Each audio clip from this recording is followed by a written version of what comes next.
Masa kejayaan Bani Umayyah. Masa kejayaan Bani Umayyah ditandai dengan terjadinya kemajuan tata kelola dalam berbagai bidang. Perkembangan terjadi pada bidang pemerintahan, sosial, hukum, ekonomi, keagamaan, hingga pendidikan. Lebih jelasnya, mari kita bahas satu persatu.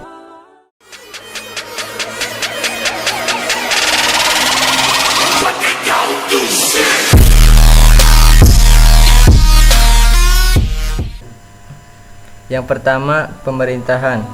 Struktur dan administrasi pemerintahan di masa Bani Umayyah merupakan penyempurnaan dari masa Khalifah Umar bin Khattab. Wilayah kekuasaannya yang luas dibagi ke beberapa provinsi dan dipimpin oleh gubernur yang diangkat langsung oleh Khalifah. Selain itu, terbentuk juga beberapa lembaga dan departemen seperti Al-Khatib, Al-Hajib, dan Diwan. Lembaga Al-Khatib melakukan segala urusan administrasi pemerintahan. Di dalamnya terdapat sekretaris negara, sekretaris pendapatan negara, sekretaris militer, hingga sekretaris kepolisian.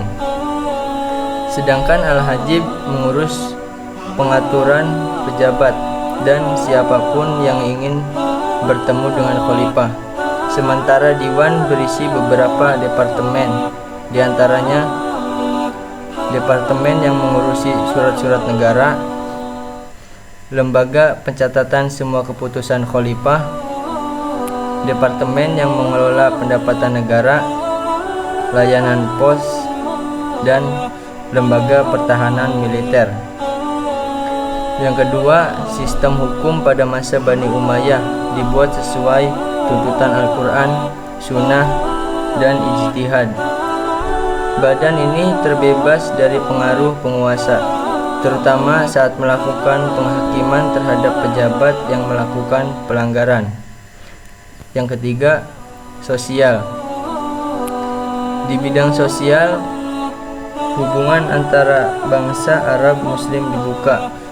Begitu pula terhadap negara taklukan seperti Mesir, Persia, dan Eropa. Akhirnya lahir banyak kreativitas baru di bidang seni dan ilmu pengetahuan. Yang keempat, ekonomi. Jalur perdagangan menjadi semakin makmur. Salah satu contoh pelabuhan yang terlihat perkembangannya yaitu Basroh di Teluk Persia. Di sana perdagangan ramai dan semakin makmur. Selain itu, pada masa Bani Umayyah dicetak mata uang khusus. Lapangan kerja juga semakin banyak. Gaji tetap mulai diterapkan sehingga berdampak pada kesejahteraan masyarakat. Ekonomi yang mapan mampu mendorong terbentuknya hubungan masyarakat Muslim yang lebih harmonis. Yang kelima, keagamaan. Kehidupan masyarakat di masa ini tentu dipengaruhi oleh Islam. Banyak bangunan artistik yang dibangun memenuhi kota. Gaya Persia dipadu dengan nuansa Islam terlihat kental pada setiap sisi bangunan. Masjid Agung yang terkenal adalah Masjid Damaskus. Selain itu, banyak ulama yang fokus pada kajian ilmu keagamaan seperti tafsir, hadis, dan hukum Islam.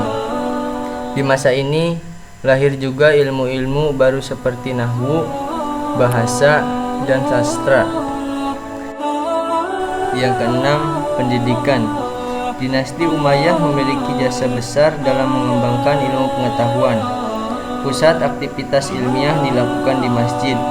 Banyak diskusi dilakukan di masjid. Tidak hanya itu, pembelajaran syair, sejarah, akidah, dan lainnya juga banyak dilakukan di sana. Pusat pengkajian ilmu yang sering dikunjungi oleh orang-orang Islam dari berbagai daerah adalah Masjidil Haram di Mekah dan Masjid Nabawi di Madinah.